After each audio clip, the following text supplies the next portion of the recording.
धरती पे समाये हुए लोगों की तुम्हें आज लाखों को हज़ारों को हो रमज़ान मुबारक। डीडी उर्दू की ख़ास पेशकश शान रमज़ान में आप सबका खैर मक़दम है। मैं हूँ शाज़िया। अल्लाह अल्लाह अल्लाह अल्लाह। रमज़ान का मुबारक महीना जारी है। आज 19वां रोज़ा है। 19वें रोज़े को हज़रत अली रज़ी अल्लाह ताला अन्हु पर कोफा में कातिलाना हमला किया गया। हमारे साथ बहुत ख़ास मेहमान मौजूद हैं, हम उनसे बातें करेंगे, लेकिन प्रोग्राम का आगाज़ हम करेंगे तिलावत कुरान करीम के साथ। अऊज़ु बिल्लाहि मिनश शैतानिर रजीम। बिस्मिल्लाहिर रहमानिर रहीम। इन कानत इल्ला सयहतन वाहिदतन फ़इज़ा हुम खामिदून। या हसरतन अलल इबाद मा यअतीहिम मिन रसूलिन इल्ला कानू बिही यस्तहज़िऊन। अलम यरौ कम अहलकना क़ब्लहुम मिनल क़ुरूनि अन्नहुम इलैहिम ला यरजिऊन। व इन कुल्लुन लम्मा जमीउन लदैना मुहज़रून। व आयतुल लहुमुल अर्ज़ुल मैततु अहयैनाहा व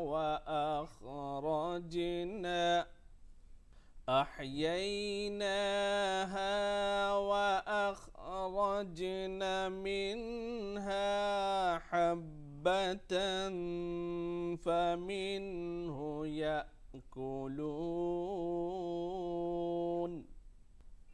वजअलना फीहा जन्नातिम मिन नखीलिन वअअनाबिन वफज्जरना फीहा मिनल उयून। सदक़ल्लाहुल अज़ीम। रमज़ान के मुबारक महीने में हमें ज़्यादा से ज़्यादा इबादत करनी चाहिए और हदीस शरीफ भी पढ़नी और सुननी चाहिए। इसलिए हमने आपको हदीस सुनाने का एहतमाम किया है। तो आइए हम मुफ्ती शमून कासमी साहब से हदीस शरीफ सुनते हैं। बिस्मिल्लाहिर्रहमानिर्रहीम। बुखारी शरीफ जो बड़ी मुस्तनद किताब है हदीस की, उसमें एक हदीस है और हदीस जैसे मैंने कहा कि रसूलुल्लाह सल्लल्लाहु अलैहि वसल्लम का वो कौल होता है, तो आपने कहा कि ये रमज़ान की खुसूसियात में से खुसूसियत ये भी है कि रमज़ान के महीने में तमाम शयातीन को क़ैद कर दिया जाता है। अब जो गुनाह होते हैं तो जो नफ्स अम्मारा है इंसान के अंदर, जो उसके अंदर ऐसी चीज़ें हैं, उसकी बिना पे वो गुनाह की तरफ राग़िब होना तो फितरी चीज़ है, मगर जो एक्स्ट्रा तौर से जो शयातीन है जो वो अपना शर फैला सकता है, उससे महफूज कर दिया जाता है।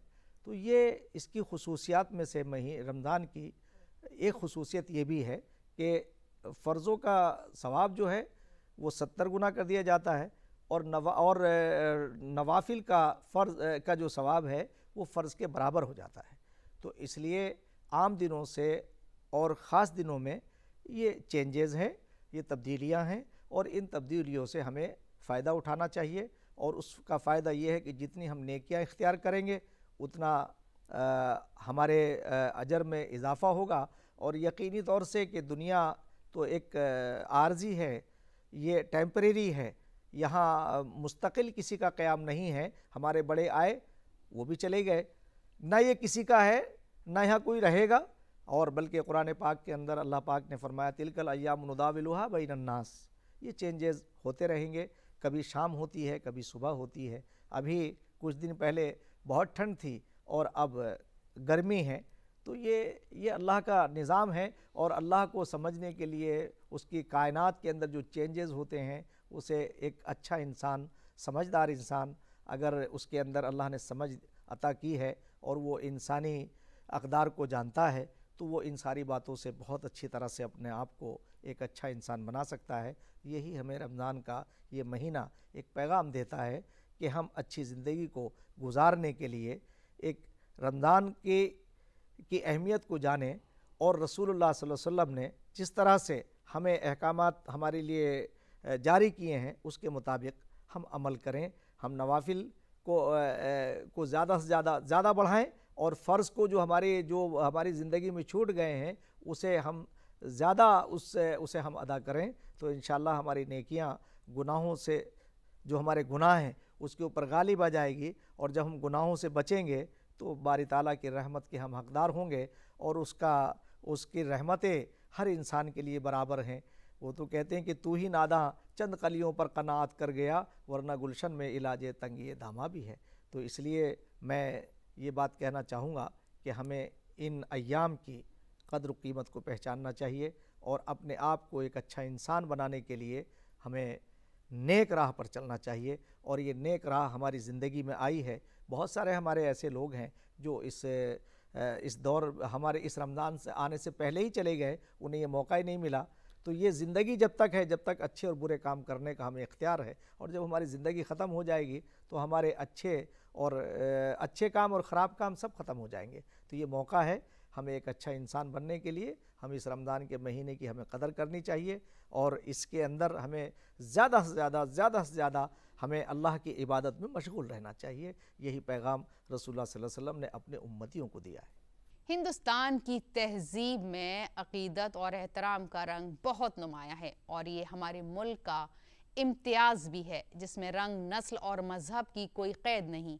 हमने अपने इस खुसूसी प्रोग्राम में इसी तरह के मल्टी कल्चरल सेगमेंट से भी सजाया है। तो आइए हम उसी अक़ीदत व एहतराम की एक झलक देखते हैं। मेरी क़ुर्बत ख्वाजा गरीब नवाज से बहुत थी। एक छोटा सा एक उसके बाद मैं अपने ट्रांसफ़र के लिए लगा हुआ था कि मेरा ट्रांसफ़र हो जाए। मुझे किसी ने बताया कि फ़लाँ कब्र के ऊपर एक साहब बैठते हैं, वो उसके मुजाविर हैं,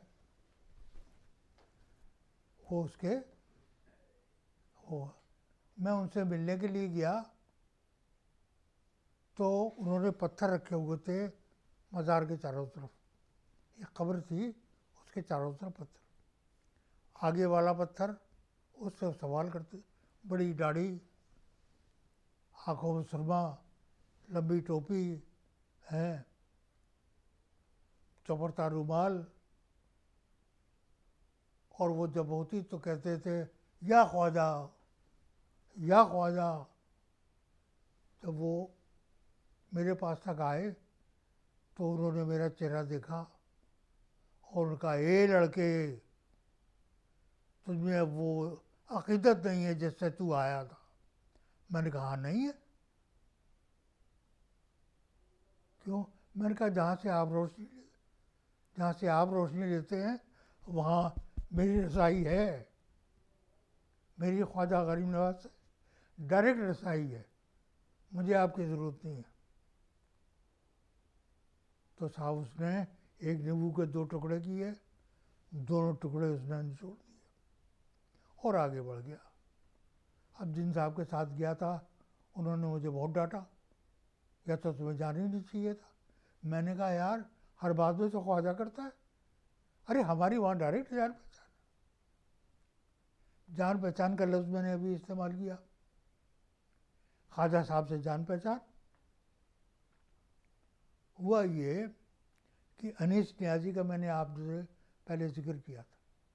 अनीस नियाज़ी जयपुर गए, ये सन 1957 की बात है। जयपुर में रेडियो स्टेशन खुला था, तो वहाँ 1 घंटे का 1 हफ्ते में एक प्रोग्राम होता था उर्दू का।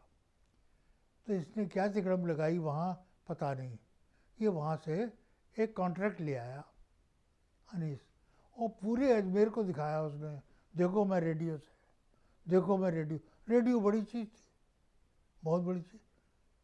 आपको ताज्जुब होगा उस वक्त मुआवजा कितना मिलता था, कुल 30 रुपये, 30 रुपये में का मुआवजा था कुल, जो रेडियो वाले देते थे।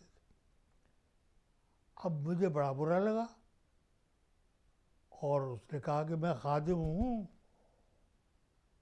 मैं ख्वाजा साहब का खादिम हूँ। तो वो चले गए अनीस नियाज़ी, तो मुझे अंदर से बड़ा वो हुआ, दुख भी हुआ कि जिससे को मैं शेर देता हूँ, ये मुझे झटका दे गया। मैं नहाया, नहाने के बाद सीधा दरगाह शरीफ, और जाकर मैंने यूँ लड़ाई करी। मैंने कहा आप दलील करें मंसूर, कल का आदमी 2 कौड़ी का, मैं यहाँ अफसर, ये मुझे दलील करे, ये मुझे अच्छा नहीं लगा। और मुझसे ही कह गया कि मैं खादिम ख्वाजा। अरे मैं तो आपका गुलाम, मैं आपका गुलाम। और मैंने ख्वाजा गरीब नवाज से ऐसे लड़ाई करी, बिल्कुल सामने, अंदर अंदर। वहाँ से निकला मैं, थोड़ी देर अपने आप को मैंने थोड़ा सा तसल्ली ली। उसके बाद मैं निकला तो किसी ने कहा एक नशिश हो रही है भाई, कोई बाहर से आए हैं। तो ये मैंने कहा चलो ये भी देखते चलें। वहाँ हम पहुँच गए, नशिश ख़त्म होने वाली थी, तो उनका भाई रिन साहब भी आ गए हैं।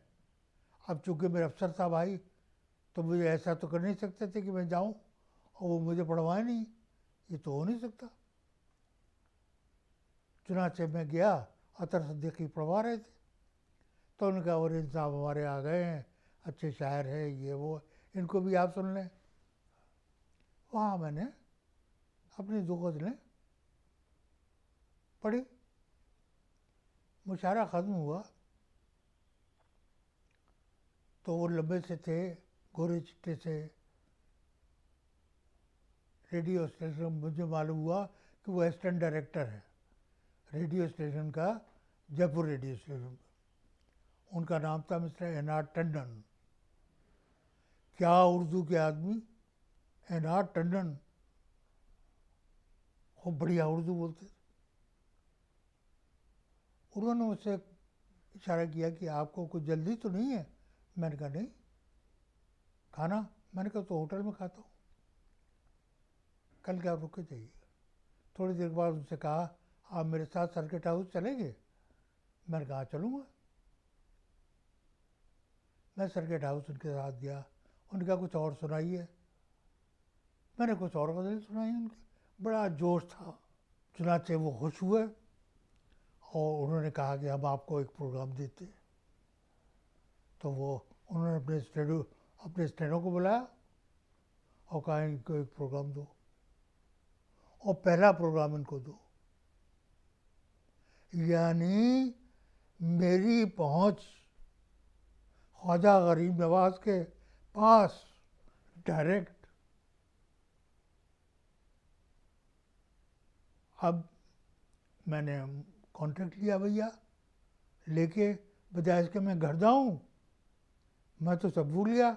मैं तो साइकिल पे अपने था, साइकिल बड़ी चीज़ थी भाई उस ज़माने में। 57 में साइकिल बड़ी चीज़ थी, रेले साइकिल थी मेरे पास बाहर की। मैंने साइकिल दरगाह शरीफ मोड़ दी। उस वक्त रात के 10 साढ़े 10 बजे होंगे, पहुंच गई। और मैं दरगाह शरीफ ख़ाजा साहब के दीदार के सामने हाथ जोड़ के खड़ा हो गया। मैंने कहा मुझे माफ़ करना, मैंने आपसे लड़ाई करी, मुझे आप माफ़ कर दें। और मैंने इतनी मतलब उनकी मिन्नत समाजत की, ख़ाजा साहब मुझे माफ़ कर दे। मैंने ये मिरेकल नहीं देखा। अभी मैं लड़के गया कि आपने मुझे जलील करा दिया और पहला नंबर मैं पढ़ूंगा रेडियो स्टेशन का, आपने तो मेरी इज्जत रख ली। बड़ा रोया मैं, ज़ालो क़दार रोया। ये अक़ीदत कोई ऐसी बात जो रमज़ान के हवाले से हो और इस वक्त के लिए मुनासिब हो तो आप हमें ज़रूर बताइए। यहाँ मैं एक बहुत ही इम्पॉर्टेंट बात आपसे बोलूँगी कि हम जिस दायरे में काम कर रहे हैं वहाँ हम जब भी माह रमज़ान में आते हैं तो हमको माह रमज़ान के चलते समय में थोड़ी सी बरकत मिलती है अपने घरों के लिए। Particularly what I will relate it to is to Muslim ladies as well as gents. उनको 1-1.5 घंटे की रियायत दे दी जाती है कि वो थोड़ा जल्दी निकल सकते हैं। तो उस दौर में ये हमारी रिस्पॉन्सिबिलिटी है जो कि नॉन इस्लामिक स्टाफ है कि जो उन्हें काम दिया गया हो उसको हम उस दौरान करें, क्योंकि उनके घरों में भी बहुत सारी तैयारियां होनी है। देखिए रात भर आपने वो तरावी की नमाज भी पढ़नी है, इफ्तारी के बाद और पहले की भी नमाज पढ़नी है, तो खाने के लिए उस टाइम पे भी आपका प्रबंध होना चाहिए, सुबह में भी प्रबंध होना चाहिए। तो आप सोचिए कि आपको कितना काम है घर में, और आप वर्किंग भी है, तो घर का निज़ाम और दफ्तर का निज़ाम उनको दोनों साथ साथ चलाने हैं। इसलिए ये समझते हुए कि उन्हें इतना सब करना है, हम उनके लिए हेल्पिंग हैंड हो जाते हैं। और ये मेरी प्रैक्टिस जब से मैंने हमदर्द ज्वाइन किया तब से रही है, that I try to relate to their needs. I would not say problems, they are not problems, they are the essential requirements of that period, and I try to relate to it and do whatever best I can. हर मुसलमान के लिए ज़रूरी है कि वो मज़हब से मुताल्लिक़ तमाम तरह के मसाइल के बारे में जानता हो, ताकि उस पर अमल करके अपने रोज़े और इबादतों को बेहतर तरीक़े से कर सके। हमने अपने प्रोग्राम में ख़ास मेहमानों से मसाइल पर भी बात की, तो आइए सुनते हैं। देखिए, रोज़े के बारे में एक बात हमें जाननी चाहिए और वो बहुत दिलचस्प है। रमज़ान का के रोज़ों का जो हुक्म आया है कुरान करीम में, वो बहुत दिलचस्प अंदाज से आया है। अल्लाह जल्ले शानो फरमाते हैं, हमने रमज़ान के 1 महीने के रोज़े तुम पर उसी तरह फ़र्ज़ किए जिस तरह से कि तुमसे पिछली उम्मतों पर किए थे। इसका मतलब ये हुआ कि रमज़ान का रोज़ा जो है, या रोज़ा जिसे कहना चाहिए, जिसे आप व्रत कहते हैं, उपवास कहते हैं, फास्ट कहते हैं, ये जो है ये दुनिया के तमाम मज़ाहिब में किसी न किसी रूप में पाया जाता है। और इसका जो मकसद है वो 2-3 इसके मकसद हैं, उनको हमें पेश नज़र रखना चाहिए। एक तो जो मैंने कहा कि हमारे अंदर सब्र है या नहीं, रोज़े का एक नाम सब्र भी है जी, संयम जिसे कहते हैं, हम संयम से काम ले सकते हैं या नहीं ले सकते। आज हमारे समाज में जो तनाव है, जो एक तरह से हम देखते हैं कि लोग ज़रा सी देर में अपना आपा खो बैठते हैं, तो रमज़ान का महीना जो है उसमें 1 महीने के रोज़े संयम पैदा करने की, हमें सब्र पैदा करने की, सब्र से काम लेने की तलकीन करते हैं, तरबियत देते हैं। दूसरी बात जो है वो ये है कि एक बात आपका और ख़्याल रखिए कि दुनिया में हर मशीन आप लेके आती हैं तो उसका एक सर्विसिंग का महीना होता है। रमज़ान के महीने में बेहतर तरीक़े से इबादत करने के लिए हमारा सेहतमंद होना बहुत ज़रूरी है, और हमने इसका ख़याल रखते हुए डॉक्टरों को भी अपने प्रोग्राम में शामिल किया है, जो हमको सेहत के बारे में मुफीद मशवरों से नवाजेंगे। तो हम उनसे ही जानते हैं कि वो सेहतमंद रहने के लिए क्या क्या मशवरा देते हैं। कि दिन में जाग रहे हैं तो डजंट मैटर, लेकिन जाहिर सी बात है कि इंसान का जिस्म है और ज़ाहिर है वो आराम चाहता है। और आराम करना ज़रूरी है। दिन में भी अगर आप काम कर रहे हैं, लगातार काम कर रहे हैं, तो जाहिर है कि बॉडी एक टाइम पे आके आपकी टायर्ड हो जाएगी, और जो आप चाहेंगे कि आपको थोड़ा सा बॉडी को रेस्ट हो। और वो रेस्ट का मतलब ये नहीं है कि वो रेस्ट आपका 1 घंटे का या 2 घंटे का हो।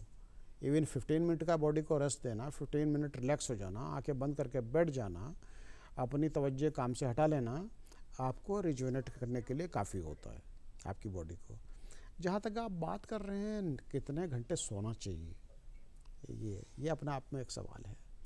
आम तौर से देखिए 7 to 8 आवर्स जो है ये सोना आपका ज़रूरी है। सोना भी एक ब्लेसिंग है, आपके नींद आना आपके लिए एक ब्लेसिंग है।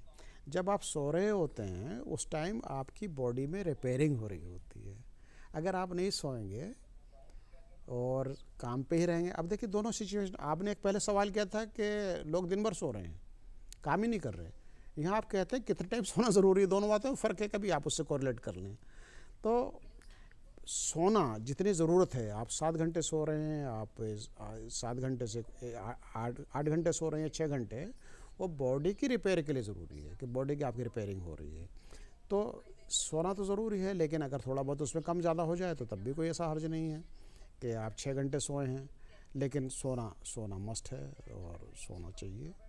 हमारे इस खुसूसी सेगमेंट में नात और हम भी शामिल है, जो हमारे प्रोग्राम का आखिरी सेगमेंट होता है। तो आइए हम सुनते हैं।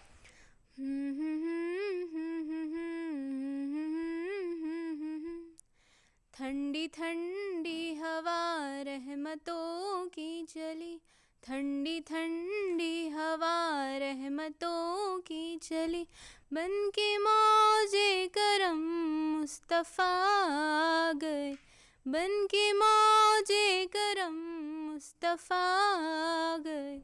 हल मेरी हो गई खुद ब खुद मुश्किलें, हल मेरी हो गई खुद ब खुद मुश्किलें, सारे आलम के मुश्किल कुशा गए, आ गए आ गए मुस्तफ़ा आ गए, आ गए आ गए मुस्तफ़ा आ गए, आ गए मुस्तफ़ा आ गए, आ गए मुस्तफ़ा आ गए। आमना का मुक़द्दर सवार आ गया,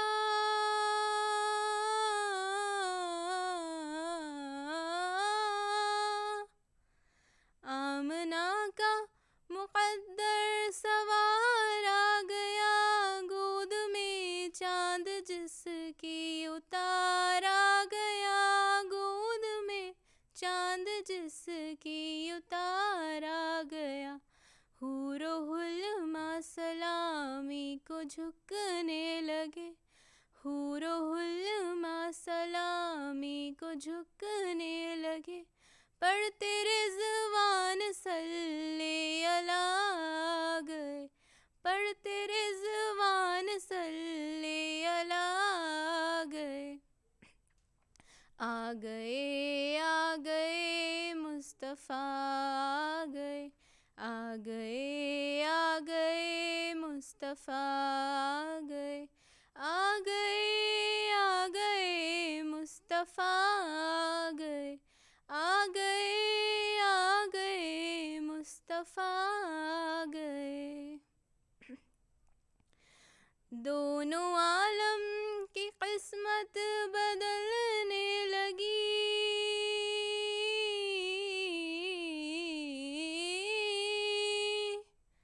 दोनों आलम की किस्मत बदलने लगी, नूर में सारी कौनैन ढलने लगी, नूर में सारी कौनैन ढलने लगी। खुश मुक़द्दर हलीमा मुबारक तुझे, खुश मुक़द्दर हलीमा मुबारक तुझे, गोद में तेरे खैरुल वरा आ गए, आ गए मुस्तफ़ा आ गए, आ गए मुस्तफ़ा आ गए मुस्तफ़ा आ गए मुस्तफ़ा आ गए। रमज़ानुल मुबारक की हमारी इस ख़ास पेशकश में आज बस इतना ही। हम कल फिर हाजिर होंगे ठीक इसी वक्त DD उर्दू पर। हमारी इस ख़ास पेशकश पर आप भी अपनी राय दे सकते हैं। इसके लिए हमारा email ID है ddurduspecials@gmail.com। फ़िलहाल हमारी पूरी टीम को इजाज़त दीजिए। आदाब।